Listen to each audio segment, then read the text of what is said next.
scene to something presentable on camera. Congratulations to him. They're going to face off against Xtreme Gaming. We're still shaking hands, by the way, despite not being on camera anymore. The game shall begin, though. Yeah, but well, as we say that, we do have a pause, so technically the game shall begin has not yet at some point. But this gives us ample time to talk a little bit more in depth, perhaps, about what the panel were touching on with these two lineups, because I think I found the draft really interesting here in terms of the style that both teams are bringing to the table. Right, on one side you've got Aurora, who, as Rhea was talking about, self-proclaimed feel like they mess up too much in the mid-late game, versus Xtreme Gaming, who, in my opinion, their best stage of the game is the late one. And how do you approach that series as Aurora? Well, you pick some extreme early aggression, no pun intended, with Prophet as well as Chen, so you're just trying to run over the map and play fast. Whereas this Xtreme Gaming are going a little bit more in an earlier direction than they sometimes do themselves, by having some earlier impact, such as, you know, a strong laning carry in the Ursa. You're picking an early Lesh mid, which is a very tempo-reliant mid laner. So I think both teams are kind of adjusting to their perceived way that this game is going to play out specifically against their opponent, and that's really cool to see in round one. In round one of a Swiss bracket, by the way, which you and I haven't got to talk too much about, but first time at TI, right? And are you expecting any differences as a result? I mean, I think the players are generally pretty happy with the format, to my knowledge, from the 0 people that I've asked. But just using logic alone, because we like Swiss brackets. Yeah. So I think one of the biggest strengths of this Swiss format is that every series is best of 3. I think that's something a lot of players are very happy with. TI, throughout the many years that we've had it by now, has gone through a plethora of formats. The majority of them, I believe, started with round robin. The clear majority. We've had different group stage formats, etc. But very few of them have been best of 3s from the get-go, if not literally only this, because round robins, you're not playing BO3s. That would take forever. There's logistical issues, right? But with this, you can actually have BO3s the whole way. So, yeah, that's interesting. I think it makes that's going to be largely to the benefit of teams that have a little bit more of a deep hero pool and are a little bit less one-trick ponies, if you will. So if you come in with a cool pocket strat, yeah, it might net you one game, but you need to win the whole thing. So that's right. Possibly a format that is slightly better for the favorites than underdogs. Underdogs oftentimes like BO1s because they can, you know, pull an upset. Who likes BO7s? Let's categorize those people. Yeah, there's not many of them, and if they are, they're not really getting very much representation in Pro Dota. When was the last BO7? It was like 2017 or something? Was it Nanyang or something like that? I don't remember. It was on a ship, I believe. I remember this BO7 series where one team was up 3-0, and then there was a lunch break. Sweep. Then there was a lunch break, and they lost all momentum. Yeah, very nice setup for that, of course, the BO7. We're not going to have any of those here, guys. The longest series of this tournament will be a BO5, and there will only be one of them. As far as we know. And that is in a long time. Oh, true. I think it's under Valve's jurisdiction to be able to change the rules at any time, as should be their right, honestly. Yeah, what do you think? Should this series be BO7 today? So, hey, if it's good enough, then why not? So just some issues that we're going to get through here together, ladies and gentlemen. We can start the road to TI off with the podcast anyway. That's fine by me. We've been there before. Easy peasy. This should be audio related for one of the teams, I do believe. So trying to fix that up. So I don't think we've gotten to the point of desperation where we'll talk about the lore of the statue on the right, for example. That's when we're truly out of conversation pieces, Cinderin. Yeah, I can talk about Roshan's teeth, though. Yeah, that's far more relevant, of course. He can't close his mouth with those tusks. They don't fit. That's right. Actually. That's called is that an overbite or I think it's an underbite. All I can think is this guy snores. Oh, yeah. Really loudly.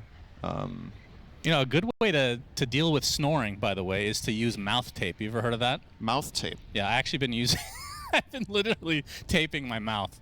While you're alone in your hotel room? Even now, yeah. Oh, okay. So you don't wake up from your own snoring? Well, it's not about waking up. It's about getting a sore throat from snoring so much. I see. When you get old, things happen. Not really relatable problem. I don't think tape could ever shut the mouth of Roshan or my co-casting partner, Cinderin, of course. Well, we, of course, have not tried it yet, but...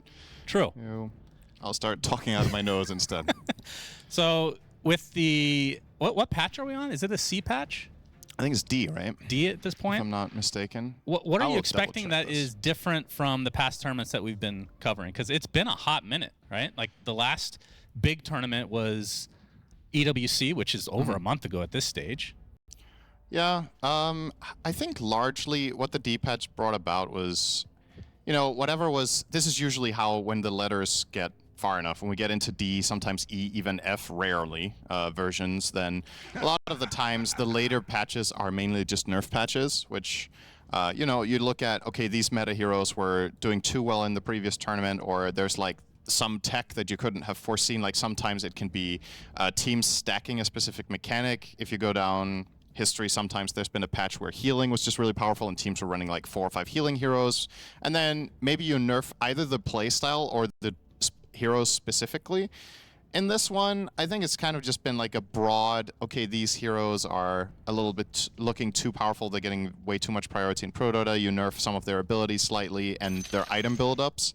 But still, I feel like the overall archetype gameplay that we mostly have seen be successful in the last half year is still there. I don't think you're going to see, you know, some truly surprising switch-ups with, say, like, any team starting like a tri-lane or running a roaming hero or, God forbid, jungling, which we haven't had forever. Would you rather have tri-laning back or jungling? Tri-laning. Really? I think tri-lanes are awesome. I miss them. I think jungling is awesome. As we get started here, the game has begun. We can stop talking about absolutely useless information and tell you about what you're watching on the screen, which is XM and Company for Xtreme Gaming versus Aurora. Do you have a favorite in this best of 3? I think in terms of like general results this year, Aurora has been more consistent. Right. I think I'm going to double check this, but I think when you and I did the predictions for this, this was one of the ones where we were on the border between, we think these two teams are in power levels going in. They're around the upper part of the middle-ish, like somewhere in the range of 7 to 9 is probably, or 7 to 10 is where we would probably place these in terms of power rankings. So I think this is a close match. In this game individually, I really like Aurora's draft. I think it's a lot of very powerful heroes in this patch. I think the pacing that they're looking to bring against Xtreme is very good, but there's also the whole, you know, the mental aspect. This is game number 1 of the tournament, so maybe not as much in your own heads just yet with all the pressure and whatnot, but there's probably still this voice in the back of your mind saying, all right, we don't want to go too late against Xtreme. They're good at late game. It's our Achilles heel. Right. So make sure you keep a stable and safe early game. But I think if both lineups play to the potential of what we've seen of these types of lineups recently, I think Aurora came out better for this. So got to deliver it in the gameplay, though. Pixlr, just a small part of the puzzle. Yeah, will we have a level 1 fight? It looks to, could have one here. Disruption from Jin Q, who gets sprouted, and everybody's going to walk away nice and safe. You did bring up an interesting point. Because the format of the tournament is quite different than past TIs, do you think there's more pressure on teams? Because a lot of times you could kind of skate by with the usual group stage, where now we have Swiss bracket. Every match matters so much more. I definitely think... I mean, I suppose in order to be knocked out, you need to lose a couple of series, right? So you could still have like an off day or at least one bad series and still easily bounce back. But I don't know. I think there's day 1 feels probably more important than usual. I guess that's what I'm gonna say here, because when you did the round robin format, we plenty of times saw teams come off to a slow start, like maybe 1-3 or even 0-4 on their first day and not looking too good. They get time to figure out what's going on and make adjustments. If you start 0-2 in series, you can barely drop a series anymore. Whereas when you're 1-3, for example, in a round robin, you can still drop a couple of games here and there and recover it, right? So I think day 1 is more important. And yeah, even more so than you just want to get off to a hot start, where again, Aurora definitely have the tools here to be able to try to play it fast. Now, Panto, as we're seeing on our screens here, starting with the tried and true Satyr Mindstealer Convert. This is the most popular facet to pick on Chen. You just keep mana burning and effectively winning a lane, almost. Just make the supports feel miserable. You can see Jin Q already almost out of mana 1 minute into the game. Yeah, plus they have Lion on their team, so even more mana drain sooner. What a combination. Lion, your favorite hero, by the way. Of course. Yeah, we won't get into that, of course. That'll be beating a dead horse. Ame playing the Ursa Warrior in this game number 1. How's this hero feeling these days? I think it's very good in the right game. If you have a good lane matchup against, a lot of the time you're looking to lane against a melee core, but Dawnbreaker is just its own category in my book. It's an extremely powerful laner, so even Ursa, it doesn't feel particularly safe here. The stun combo between Lion and Dawn does a ton of damage, and you need to be careful about fighting at daytime. Don't talk about this too much with Dawn, but her innate, the Break of Dawn ability, which gives her more damage the closer to daybreak it is, means that you enter the laning stage against Ursa when the sun is at its highest point, and effectively the first couple of minutes of the lane you just out-damage Ursa quite significantly. It makes it hard for him to build that early advantage that he finds against a lot of other melee heroes. So then when nighttime comes around, if Dawn has won the laning by a little bit, maybe you can't necessarily treat her the same way as other melees. A lot of the time when you're Ursa, you're also looking at the bigger picture, like, is there enough lockdown for me, or can I play fights semi-freely? Can I isolate and kill targets? And he definitely has the setup and the ability to get in there if he gets either an Aghanims or BKB here somewhere down the road. So I'm sure that will certainly happen. As top lane, Panto continuing to be a nuisance here. Jinkyu constantly out of mana. Yeah. And XXS just trying to get as much as he can in this laning stage. Only 9 CS for him at the moment versus the 13 on the other side for Toronto Tokyo on the Dawn. First Lotus goes to Aurora, so definitely dominating the lane to start things out. Yeah, this is definitely the most one-sided lane we have in this game currently. Mars only 10-1 against Prophet's 20-4, and of course, it's generally how this lane is just going to go. I think this is on paper just a default loss, the lane for Xtreme. I don't think Shadow Demon Mars can really hold a candle to this lane, and they don't have to either. The main thing with Mars in a lot of laning stages is to just get by and get your levels. This hero, I find a lot of the time, actually can do quite a lot with relatively little means, especially when played by XXS. He's one of my favorite Marses to watch. So getting him levels, as long as he doesn't get completely destroyed, should be okay. Mars does feel like one of those heroes that can still have pretty big impact in the game without having a ton of farm. Yep. As first blood, okay, X-Nova takes a tumble. Mira getting chased as Ame going to the wrong side of the trees. Now has to try to get to the other side, goes to the north instead. 3 members of Aurora beating upon him. Hammer on top. Ame still trying to get around the tree line. Starbreaker completely misses as Nightfall with the casual TP. Ame might actually live through this. TP support's coming in. And Toronto Tokyo, I mean, he's not getting any CS, Ame, under this tower. As a glimpse, not going to do too much, but Ame does live through the day. This is definitely game 1 of the tournament here. A little bit of cold fingers for Aurora. Some of those spells, not their best casts, but they still got the first blood, which is what they were looking for. And this is, of course, the X factor of having Nature's Prophet in any position, is you can just globally bring that extra player to the table if you see an opportunity to dive. And this bottom lane is quite susceptible to it. Sure, you've got Glimpse, but if Prophet comes in at the right time and then gets glimpsed away, just the Sprout and 2 attacks might be enough to finish a kill, as you saw there onto the Disruptor of X-Nova. Oh, Mira. One more hit would do it. Good Hex. Quite a bit of trouble, but Toronto Tokyo able to turn the tide a bit. Glimpse, though, onto Mira. Last right click from Ame is enough, so finally getting some retribution in this lane for the Xtreme side as he works towards the eventual Battle Fury, which will always have, I mean, the fact that he can eat through the Sprout, going to be pretty handy as well. As mid lane, haven't really talked too much about this, but XM on the left, 31-6 versus Kiyotaka's 34-2, so extremely even so far, as we're only 30 seconds away from the first power rune. I think this is a pretty good result for Ember. Ame, another TP from Nightfall, a couple more right clicks, not quite enough. Ame does find the distance.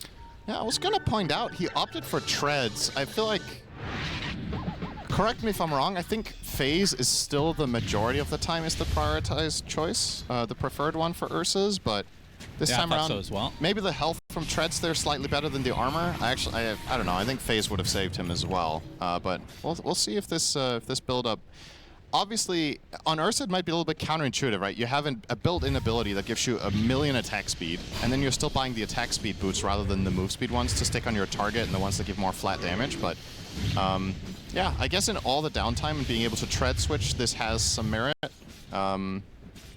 This is not the only hero that I've seen this on. We also had a hero like a Baden, where phase boots was just the standard for years. And then tread started becoming more popular there as well. So maybe this is just a trend that we're going to be seeing this tournament more and more, that phase boots perhaps are at the point now where they're not considered the best. Mars will still go for them though, as it looks. XXS has them queued up. Unfortunately, he's not rich enough to afford any upgraded footwear just yet. Yeah, Panto with really the gate. Obsessed with phase boots right now. Yeah, do love them. Dawnbreak will also buy phase boots. Yeah, give us the full list. We're so interested. My goodness. That's right. Panto with his creeps through the gate, like you said, but we can see that Xnova and company are keeping their distance, so the tower might be taking the brunt of the damage here. Are they going to give it up, though, is the question. The catapult's going to be at the ready for Aurora. Exactly. This is the time that you want to make that Chen rotation, is when you have a siege creep connecting on the tower. And Chen's creeps can cut the wave or tank tower shots if needed, so that the siege stays alive. And yep, that's exactly what's going to happen here. Summoning a new convert to block these attacks from the siege creep, and then the next wave is coming in. And yeah, I don't really think Xtreme have what it takes to defend this whatsoever. Yeah, doesn't look like it. It's a very difficult play to rotate to. Leshrac looked like he was thinking about it on XM, but... Yeah, if only they had phase boots on Ursa, then maybe they could defend this. Yeah, or Lesh. Yeah, that would make sense. And Panto makes his way back to the top lane. Nightfall level 5 right now, going to be working on the Maelstrom. Have we seen the other facet a single time? The money bags. In a pro game, that is. I don't even think I've seen it in a pub game. I think we saw it the day it came out. The first game Prophet was picked, maybe, and then I think they were like, oh. Oh, the enemy can pick up the call. Yeah. Didn't realize that part. Would it be broken if only your allies could pick it up? I mean, isn't like it just track, kind of? I feel like the amounts you get from the money bags isn't even... I mean, just being able to say money bags is too funny that I hope they keep the concept, as XM has a slight level advantage over Kiyotaka at the moment and has the illusion rune as well, so a way to dispel the searing chains if it comes to be. It's actually a full level ahead. That's really surprising, considering their CS. And, well, they both have 8 denies, or rather, Lesh only has the 6, so I'm assuming Kiyotaka has been spending a little more time on lower value CS. Well, XM also took a pretty nice stack in the triangle. Yeah, okay, so the experience from that, it's still surprising that is worth a full level to me. All right, actually, Kiyotaka with a dive here. He's actually out of mana is XM, but the Diabolic Edict is something you truly have to respect. Oh, glimpse back, though, into the kinetic field. Kiyotaka did have a remnant up. Yeah, that's the panel was talking about this. Kiyotaka is a very high-risk, high-reward type of player. And having a player like that in your team can be really powerful, because when he's on, he's super on. Obviously, the risks of him messing up sometimes is very much there, but playing against very aggressive players can be challenging for sure. And for a team like Xtreme, you could see there, they were bringing in multiple heroes to try to defend a Leshrac that technically wasn't even really under fire, but you just never know when Kiyotaka goes for these aggressive moves, if it's a poke and prod or if it's a true commit. So... Yep, is Mira gonna get glimpsed back? First Solar Guardian of the game will actually be blocked correctly. Starbreaker to follow. XM looks to be the death of the Lesh along with Xnova, so a nice retaliation from Aurora. And now they have all these creeps here as Panto makes his way over, so another tier 1 in peril. This is the start that their lineup wanted.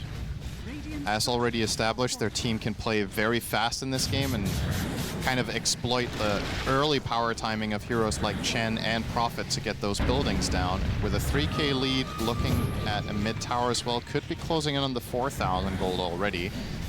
That's a quite substantial advantage to have now. Success, first arena of the game, it instantly gets impaled by Mira into the Hex. Might be the sacrifice for Aurora. Rebuke with the Pulse Nova enough. Ame actually makes his way over as well. Kiyotaka glimpse back. He's going to get speared to a tree. Has a sleight of fist to buy a little bit of time with the remnant to the other side. Xnova, though, spots him. Another remnant onto the other side of the kinetic field this time. And Aurora will be able to get out with most of their lives. 3K lead, forcing the Ursa out. Definitely a good thing for the Aurora side.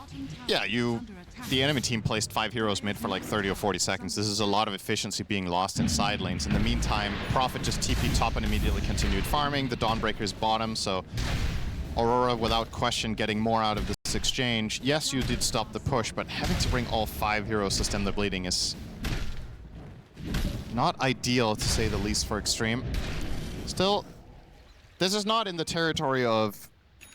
You're not in big trouble yet, and I think holding on to your mid tower has a lot of value. The main thing you want to avoid is that you just get rolled in the first 20. Like, if Ursa gets to his second or third item timing after the Battle Fury, that's when this game gets really interesting, because his matchups are as good as they are, like we talked about. There's nothing really countering this hero this game. So the hero-to-hero matchup against carry Prophet is very good. Prophet has great stat gains and is usually just going to stand and deliver. Ursa wins that fight 10 out of 10 times. So... yeah, Xtreme, if they can keep it in this range. Denied haste rune. Gonna cost him. Xnova. Oh, they actually gets to the high ground. He's going to be okay, it seems. Although Kiyotaka, one more slight, does finish the jobs. Solar Guardian coming in. Mira getting some health back, but will be the death of Aurora. So 1 for 1. But XM trying to get outside this arena. A lot of damage with the Tidebound. Edict. Toronto took to the high ground. Looks like he will survive. Unfortunately for Xtreme, they do lose the Lesh. And now Jin Q eats his way out of the Sprout. Now, far enough away that should be okay. Another Searing Chains, though. Disruption. Help keep him alive a little bit longer as the Shadow Poison start to stack up a bit. Next, Nova looking for a glimpse. Oh, he gets Mira back to base. See ya. The classic. Another win there for Aurora, though. Overall, killing Lesh once more. They haven't really gotten it. I mean, I don't think he just hit level 6 recently for X-Nova, but that Static Storm gonna pay huge dividends in these fights. This, worth noting, that fight was also without Hand of God. So Panto didn't have it available at the time. In the upcoming fight, that is going to make a big difference. Fear was talking about this on the panel. I believe it was him or Fly, or both. You know, they sound the same to me. They both say very smart things consistently.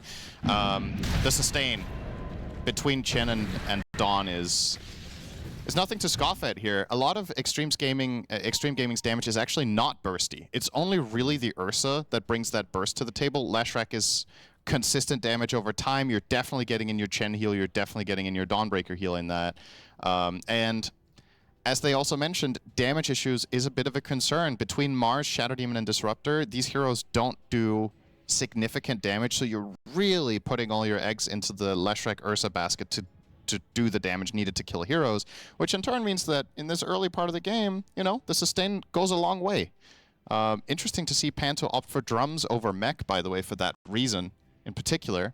I thought he was actually going to just triple down on the healing angle, but he will go drums into pipe. That one less surprising. Good against many abilities here. Leshrac, Shadow Demon, Disruptor, and even Mars Spear. A lot of magic damage to be blocked. Ursa doesn't give a crap, though. No, he does not. There's Earth Shock. Yeah, that's a little bit here and there. And Ame only the recipe away from Battle Fury, so that's when the farm will start to truly take off. What do you make of the Atos on Lesh? Do you... Because the panel was talking about this is a game where Lesh can kind of get isolated and taken down by bursts from heroes such as Lion and, you know, connecting Dawn Ultimate. I'm a little bit worried that this Atos is not going to pay off in the way that you're hoping. Because are you really able to make the aggressive moves that this item kind of sets up? Right. Or should you just opt for, you know, something more defensive like Kaya Sanj, BKB, maybe even Bloodstone, these types of items. He's going Kaya next. Oh. Sometimes we see Lesh Rush Blink as the offensive option, not this case. Well, either way, it is an offensive option, right? So yeah. Seems that they're going to be wanting to fight relatively soon. The only problem is, I mean, the Ursa can't really fight until the second item, I would assume. Yeah, maybe that's the idea. It gives you more of a fighting chance until Ursa's online, so it's kind of bridging the gap. It's also not strictly offensive. You got the 275 HP on it, but yeah, other options for Lesh usually favored in the defensive. Mira and Kiyotaka just walk right past the bear, unknowing. Kiyotaka's going to take a little bit of the farm on the sideline. But Ame taking a nice stack with that Battle Fury as another Tier 1 is likely to bite the dust. Yep. Oh, that's a lot of rally there.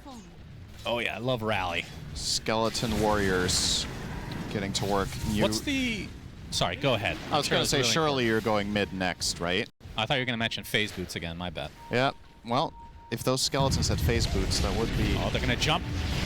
The Ember, a static storm being used, and that is exactly what we were talking about. That is the one use here that could find the early deaths of Kiyotaka, taking advantage of that very aggressive style that you talked about. And this is something that we've talked about in the past as well, is every team feels like they need one of these high-risk, high-reward type of players, and that's what Kiyotaka is. Well, I guess the issue is Aurora kind of has a lot of them historically. Yeah, it's definitely good to have one player that can bring chaos. But I also think it's also a little bit, how to say, it's not ideal if you're too conservative on the other players simultaneously, right? Like you want the right dynamic. Okay, this is a nice catch onto Xnova. Yep. Nice find there from Mira plus Nightfall in tandem, and we'll get Nightfall his killing spree, the first of the game, retaining this 4K lead. But yeah, this Emperor kill might not seem like the biggest of deals. You know, you already got the tower, but keep in mind that the goal here for Xtreme Gaming is to stay afloat. The goal isn't to be winning or get ahead. So every kill you get on a core to slow things down a little bit and retain some semblance of control over your side of the map is quite valuable. And to be fair, Kiyotaka is supposed to play aggressive here. You just need to not overplay your hand too much. You've got Hand of God, you've got Donald, so if you're not extremely out of position, you can be safe. Pretty aggressive, but the backup is here. XXS with the spear, but not able to find the latch. And Kiyotaka gonna posture a bit more with another Sleight of Fist. Has that Mage Slayer, so yeah, mitigating a lot of damage, especially from the Lesh. It's a super good item this game. It's the item against Lesh. You get the magic resist. It's very nice against a lot of the other heroes as well. Just reducing a lot of the threats, but as we already just saw, if you are out of position enough, you could have basically almost any item you can afford at 17 minutes, and you are just going to get killed off there. Big item alerts here. Dawn rushing the BKB here on Toronto Tokyo. Did not go for Aghanim's Scepter. So he wants the staying power of getting in there and staying in there, and now probably rushing BKB first. You might just go straight for more scaling. Is he only getting this against Glimpse? You could have bought your Shard, right? Which is, it's not a foolproof solution. You have to time it for sure. Yeah, and you can ulti in and you can get into Static Storm. Then you can't use your Starbreaker either. Nice spot Xnova, the Hex to start things out. The pipe is activated though. Now Mira trying to get on the run. The Bear's gonna eat up Panther. He pops the hand of Gabe, and 2 dead already for Aurora though. He'll likely have to retreat now. XXS still looking for the opening though. Spear gonna be faked out.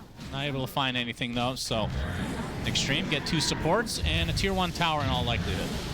They were very prepared for that, just fully set up. Aurora were trying to go for a stab and immediately counterplayed. And this is really good news for Xtreme Gaming. This is half the lead cut away. Ursa is getting there. He's closing in now on the Basher. Ame's farm is starting to ramp up to a high degree. He was trailing quite a bit behind Prophet. Now we're only looking at 800. And considering how well these heroes farm and generally what level you're looking at to be right now, I think Ursa is ahead in this game by being 800 gold down only against Prophet. So taking full game plans into consideration, and again, this isn't just about the numbers, it's also about how do the teams feel now? Like, what is Aurora's next play? Do you have a clear plan in mind for the next way you want to try to shut down the map? Because ideally in this stage, you are looking at tier 2 towers. You're looking at contesting the Tormentor, you're looking at the first Roshan of the game. You're not there. Like, Aurora have they put a dent into a tier 2 tower? Barely in the mid lane, so I can't say that they fully met the goals of their draft at this point. And now it can maybe get a little bit awkward. Perhaps you have to slow things down a bit and get to your next items, but Xtreme will be more than happy to just trade. Yeah, being able to take an early Roche against an Ursa lineup would have been really big, but now it just feels like if Xtreme comes out even slightly on top of the next fight, they should be able to get Roche. Yeah, looking for a move of their own here with the smoke. They're well aware that Aurora have big counterplay potential with Dawn, Chen, as well as Prophet, so they're bringing all 5 in this move.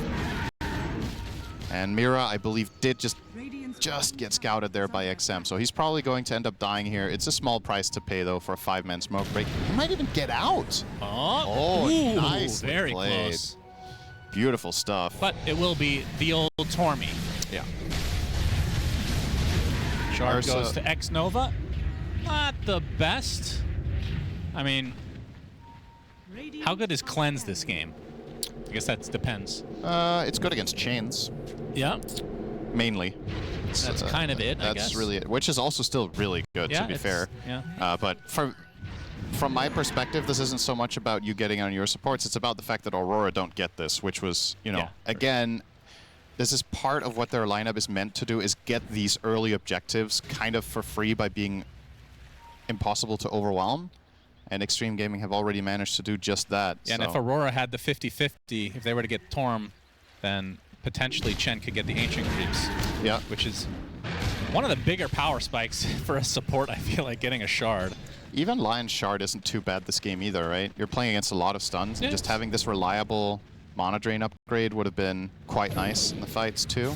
Draining out Ursa can actually be very impactful. But yeah, not going to be the case here, as Mira is well at the bottom of the net worth. In spite of that, does now have his Blink Dagger, but we're 21 minutes in, and you won the laning stage. It's quite late Blink to pick up. Now, do Aurora have a timing coming up? So Kiyotaka is 300 gold away from BKB. That's a big one. They have the BKB on the Prophet as well and on Dawn. So this is going to be triple BKB timing. A very strong moment to strike. Panta will complete Pipe as well. As you pointed out in that previous engagement, the Pipe was on Xtreme. They got it first because XXS did not go the Blink Dagger on Mars. He went double Bracer Soul Ring into Pipe and now going Yules. So it doesn't feel like he needs the dagger whatsoever, as it seems. Yeah, very utility build from XXS.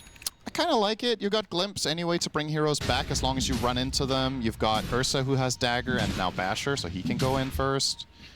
I think this is a cool game to skip the Blink on Mars, maybe entirely. We'll see if he queues it up now after Yules.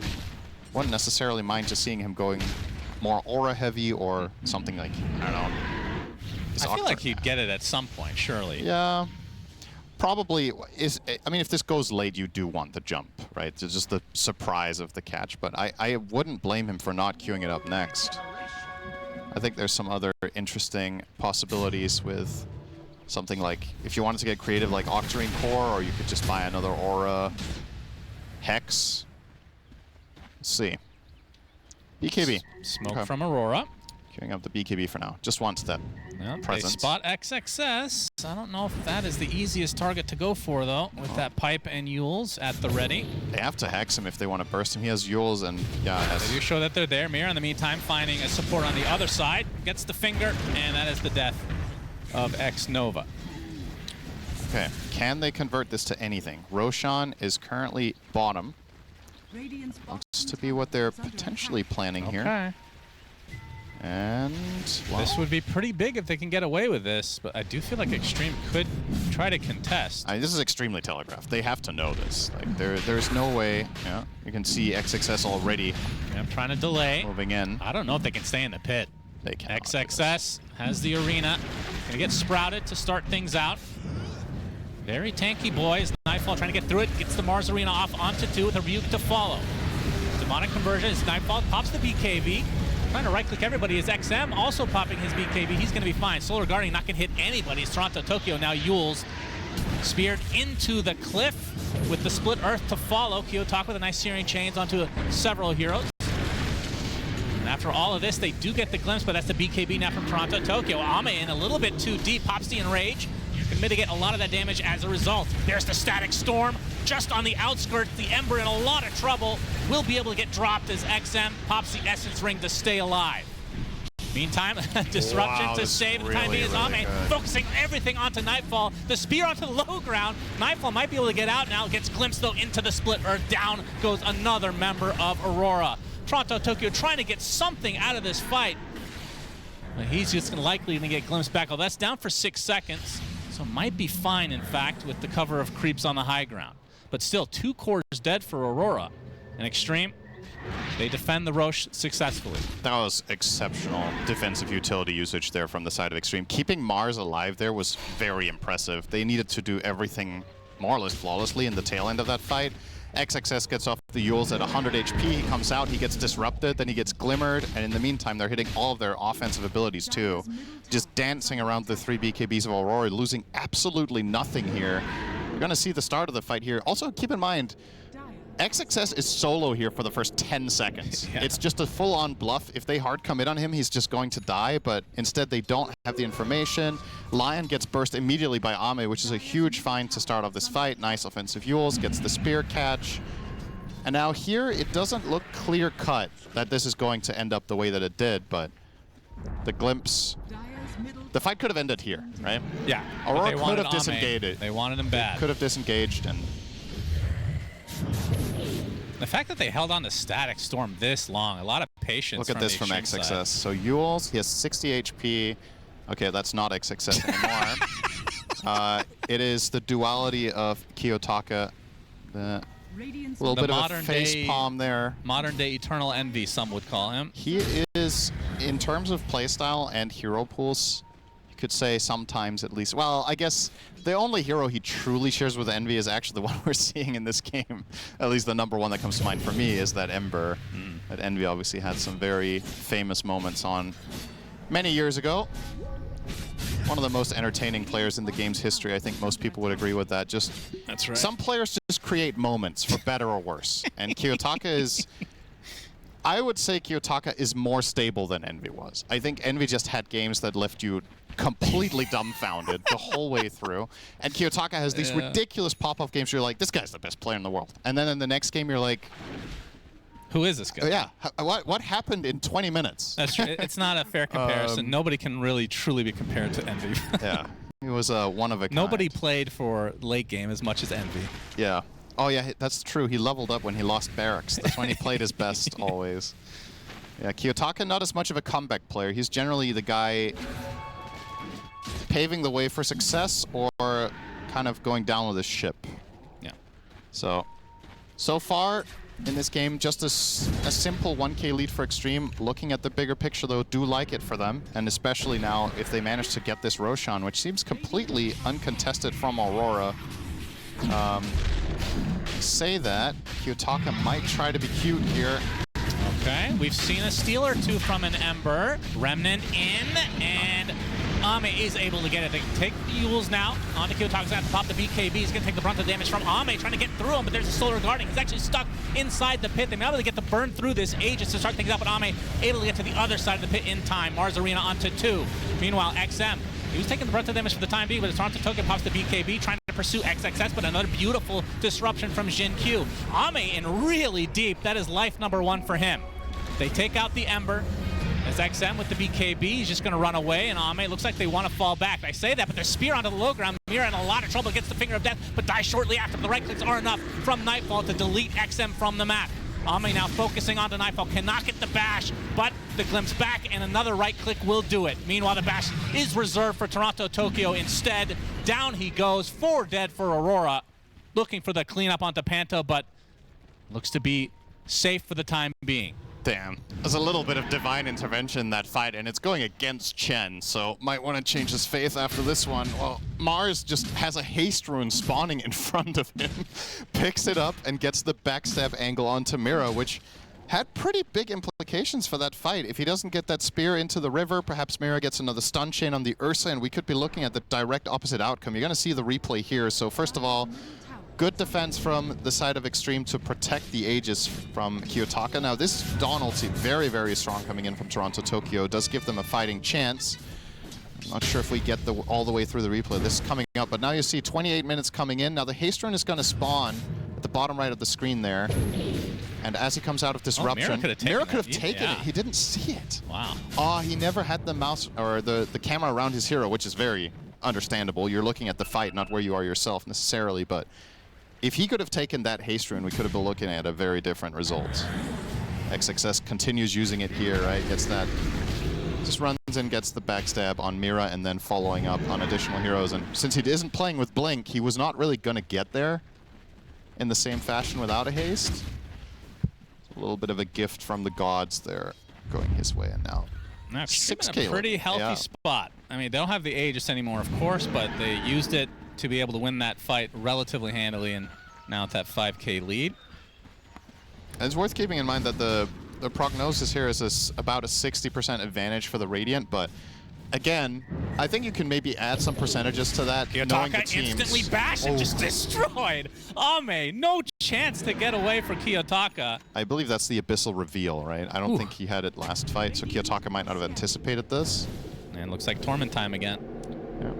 Knowing the two teams, I don't know if 60-40 is where I'm at personally right now. I do like Xtreme's chances a lot.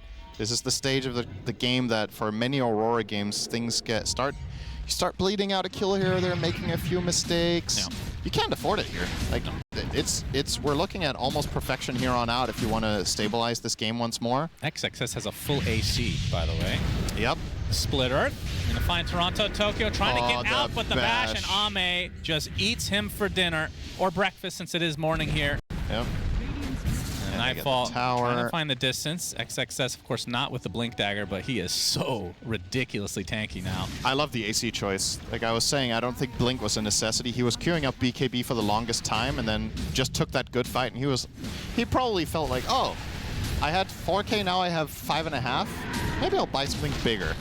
And with this AC, 3,000 HP, also looking at the damage breakdown of the Dire, it's heavily physical. Prophet's almost exclusively physical, Dawn is physical, and then you've got well, Dawn's a mix, but Ember at this point, that's the problem with Kiyotaka's build.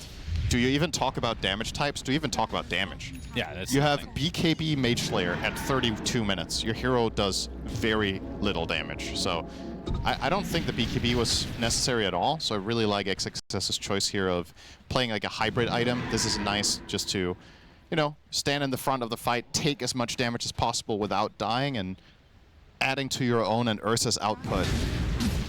Helps you with sieging towers. There's a lot of upsides to Assault Cuirass.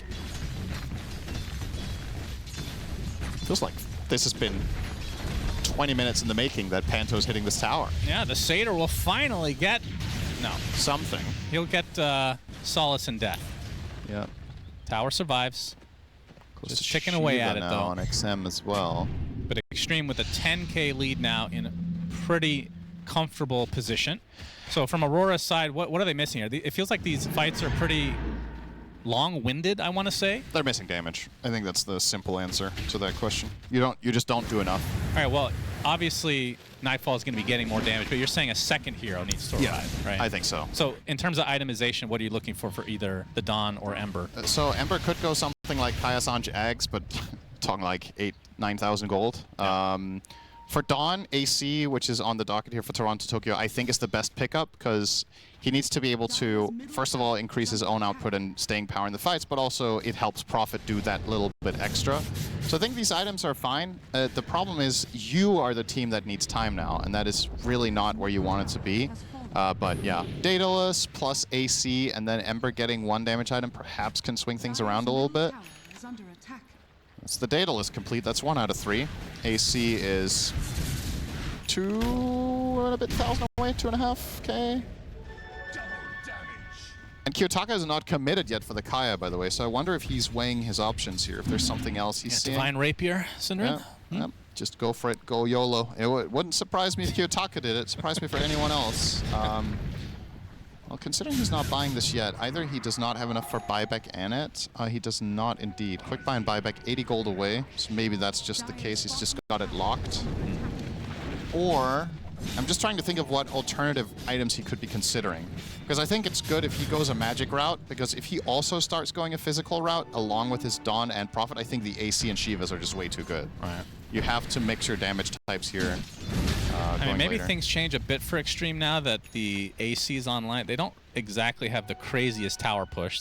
I mean, Diabolic Edict doesn't do damage to buildings. But there's a point where the critical mass on the items for Ursa and the Mars just get to a point where it doesn't matter what heroes you have, they can push. It's actually you just gave me an interesting idea. What if you could change your facet at some point? Would you think, like for a gold amount, you mean? Either for gold or like there's a time that it becomes available. Like let's say you can change your facet at 45 minutes, one time. I think then it makes. I mean, obviously some heroes would be ridiculous. It makes facets too one-dimensional. Yeah. Because you can always change it. Like well, 45 minutes is quite long. The decision should be at the beginning of the game. Yeah, I think. For sure. I don't know. It's just I've never really thought about the possibility. In other words, really stupid idea. I didn't say it was a good idea. It just had me thinking. That's true. Don't do that again. Yeah. Oh, Nightfall. Might be spotted. Ame. Oh, gets the Abyssal Blade onto Hamburg. Kiyotaka in a lot of trouble. Tries to Remnant away, but Remnant's on himself and dies to the bear. Ame trying to turn his sights onto Nightfall instead. They do take the support out. So 1-for-1, but definitely in favor of Xtreme again. Yep. And XM going to the higher ground. He's going to get Hex, but XXS is there. BKB popped from Nightfall. Solar Guardian to follow as well. Starbreaker on top of XM taking a ton of damage, but the Mars Arena doing quite a bit. Pronto Toki's getting melted along with Nightfall. So just like that, 3 cores dead for Aurora. It feels like their supports are living longer consistently over their cores, but it's 4. Yeah, well, none of their heroes have saves, except the Dawn ulti, if you will. So whoever Ursa gets his teeth on, or claws, I suppose he doesn't bite, generally not long for this world. I mean, bears bite, I'm pretty sure. Yeah, not Ursa, though. Maybe a new cosmetic. Yeah, where's the Ursa Arcana? Yeah, Valve. You have the cowboy hat. You gotta get something on top of that, right? Oh, isn't that funny that that was such a controversial item back in the days, and now it's just like if that cowboy hat cosmetic came out, everyone was like, "That's par for the course." I think nobody would even care. Like, there would be a point like this is not crazy enough anymore. Yeah, you know, it's a cowboy hat. Who cares? Very storied item. I believe still one of the more valuable items in the game, right? It's pretty rare. I haven't kept up with the marketplace recently. Okay. I know you're a big hat aficionado, of course. Yeah, sure am. You love rating sets, but you don't really like playing many heroes. I think in the course of like the Dota Cinema days, I don't know how many chests I opened. I probably have the worst luck of anybody. I think in terms of like the ultra rares, I've gotten 1 in my entire life. Yeah, I Isn't think that kind of crazy? Yeah, it's funny how everybody you talk to thinks they're the least lucky person ever. It's not confirmation bias with me though. No. At some point it's true. Oh, yeah, that's true. That's what everybody says as well. It's also not confirmation bias with me, by the way. I'm the least lucky person. That's right. Yeah. You finally met the person that is true for us in there. Okay. Okay. Been looking for you all this time. We finally found the world's unluckiest man. He's right here on this broadcast. That's right. You've had luck with other things in life, Shane. Okay, maybe you haven't had luck with cosmetics. There's a lot of other things. Fortunate enough to meet you. That's right. That is the highlight of your life. Indeed. Yeah. Wife can take 2nd place. Uh-oh. XXS showing off the Hex. Finding the Dawnbreaker. I don't think the Hand of God is going to be enough as Ame takes another one to the grave. Glimpse just in time. And a 2nd casualty for Aurora. Yeah, they're in trouble. They're in big trouble. Now they're in trouble. After those 2 kills. They were in it till that point. Yep. They're in troubler than Swift before. blink for Ame. Going for the Satanic next. In fact, almost has enough to finish it anyway. And Roche number 2. The Belch won't really dissuade much. It's a pretty good Satanic game as well. What is going to stop you from using this? Only the Lion and the Dawn. So if those stuns are on cooldown, you can break out of Searing Chains and stick on a target, get that big heal up. As you already established, the fights generally tend to take a little bit of time before Xtreme's cores seem to be under any pressure, and I feel like we haven't sung Jinkyu's praises enough this game. I think disruptions have been incredible this game. And it's one thing to cast the spell well, which, you know, in itself, this is... Kiyotaka, Atos to start, Diabolic Edict, and the Hex to follow. Shivas, he had the time. Absolutely. Playing with his food, which really he's getting scraps this game, so that was unfortunate. Yeah, not ideal. Maybe he's trying to bait in some more heroes and get the min-max. The min-max was death for him, though. Yeah, I'm not really sold. I think that's just to get the hell out of their situation, but not that time. But yeah, just to what I was mainly impressed by in Jinky this game is, it's one thing to time the disruptions as well as he has, but I think his positioning has been stellar. Right? It's really, really important in this game for Shadow Demon to just play at the correct distance and keep formation at all times. If you are the one getting jumped by Lion a singular time, or if Ember gets to isolate you, you can very quickly die and the fight changes in a big way. Yeah. I feel like Jinky has never been the primary target the entire game. We're 40 minutes in. I've seen 2 disruptions every team fight. Great Glimmer usage. Yes. all the tools he's had at his disposal just been used to... I think the only knock on him this game probably for Jin-Q is that he didn't buy phase boots. Other than that, he's just had a masterful performance. Obviously, phase boots great for positioning. You get that extra mobility and you can run through things. So and armor. Yeah. Don't forget the armor. Yeah. Not that important when you don't get caught, though. Yeah, but it dissuades the enemy. It's like, oh, he has 5 extra armor? Okay, not interested anymore. I think you need to be careful. There's quite a lot of people listening here, and you might give beginners the wrong idea here. Oh, I've never tried Shadow Demon with phase boots. Just don't play Shadow Demon if you're a new player. Slacks is listening. He's like, I buy phase boots on every hero because I buy 5 boots. He's going to stay a little bit longer. Oh, Disruption dodges the finger of death. Disgusting display again from Jin-Q as Ame in the front eats another target. This time it's Mira. 50 seconds of no Lion. No buyback either. Roche Banner going to try to protect this a bit, but Nightfall ends up taking it out. So now Xtreme have to wait for the next creep wave. Blink Dagger now online for Jin-Q. So no longer needing those phase boots that we talked about. Decent poke onto XM here. Might keep Xtreme Gaming on the defense. Nope. XXS was looking for an initiation. We'll use the Mars Arena anyway. Spear is dodged thanks to Nightfall's BKB as Ame just focusing on the objectives. Tower dead, and now the retreat, at least for the time being, from Xtreme. Still 2 minutes on the Aegis, though. Playing it very safe. And considering how XXS has been playing this game, I wonder if Nightfall should have bought a Silver Edge instead of the Satanic. It's not characteristic at all for Prophet to go that build, but the way that Xtreme have structured all of their fights is XXS goes in front, Bulwark up, and Prophet just cannot kill him. So having some sort of way to get through XXS could have perhaps broken the fight wide open. It just makes Xtreme's job of keeping formation so easy when they can just send in the centerpiece that seemingly cannot die. As a matter of fact, XXS is 1-0 and 18. He never died this game. Pretty impressive. Pretty much I mean, I love watching this guy as Mars for a reason. I think you can tell just how experienced he is in knowing the limits of the hero, and also the itemization is something that I think most players just wouldn't have gone this game. The pipe rush into Ewells was really clever, in my opinion. Especially the phase boots, that was also quite clever. Yeah, loved that. Like all 6 items just work so well together. Incredible. Ame, unfortunately... Kiyotaka gets Split Earth, and another kill for Ame. Yep. Will they find a glimpse too? No. So buyback is available for Kiyotaka. Otherwise, has to wait 80 seconds. Glimpse. They're going to be able to dodge that. Knife on that with the BKB. XXS gets the Mars Arena onto 2 heroes. The rest of his team going to try to focus on the melee barracks. Only 30 seconds on the Aegis. They forced Nightfall's BKB with that arena. I think that's a worthwhile trade, honestly.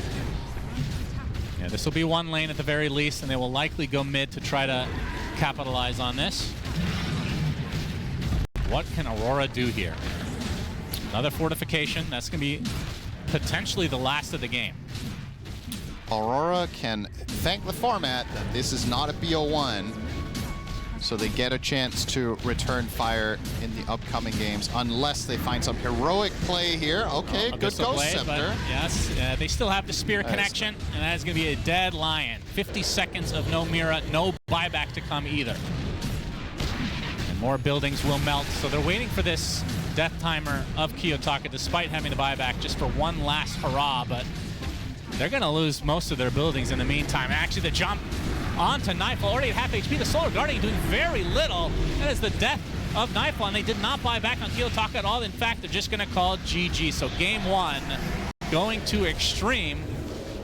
Pretty entertaining game, though. Yeah. I mean, Aurora off to a good start, as we talked about. They needed to get off to, but in the mid game, just a couple of mistakes that were capitalized by Xtreme.